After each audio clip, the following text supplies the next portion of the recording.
আপনার injector, fuel filter. আমরা তাই বলি সঠিক সময়ে সঠিক মেনটেন্যান্সটা করলে আপনার মেশিনের ব্রেকডাউন কমানো সম্ভব।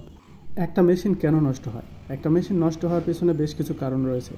যেমন আপনার ইঞ্জিন, ট্রান্সমিশন এবং আরও বিভিন্ন ধরনের মুভিং পার্টসের মধ্যে উৎপাদিত তাপশক্তি বেশি হলে, আপনার ইঞ্জিন এবং মেশিনের মধ্যে বিভিন্ন ধরনের bearing, bush, slip, pin bush ইত্যাদি মুভিং পার্টসগুলোর ক্ষয় হওয়ার কারণে, ইঞ্জিনের মধ্যে ব্যবহৃত লুব্রিকেটিং সিস্টেম, কুলিং সিস্টেম এবং আরও বিভিন্ন ধরনের সিস্টেম ফেল করার কারণে।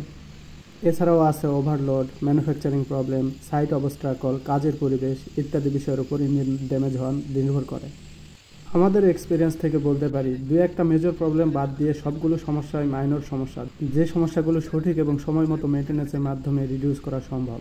যেমন একটা মেশিনের জেনারেল মেনটেন্যান্সের আদর্শ সময় হচ্ছে 240 থেকে 250 ঘন্টা। এই 240 থেকে 250 ঘন্টার যদি ওভার চালাইতে চান বা বেশি চালাইতে চান, তাহলে অবশ্যই আপনার জ্বালানি সিস্টেম সমস্যা হবে, যেমন ফুয়েল পাম্প, আপনার ইনজেক্টর, ফুয়েল ফিল্টার। আমরা তাই বলি সঠিক সময়ে সঠিক মেনটেন্যান্সটা করলে আপনার মেশিনের ব্রেকডাউন কমানো সম্ভব। তাই চলুন মেনটেন্যান্স করি।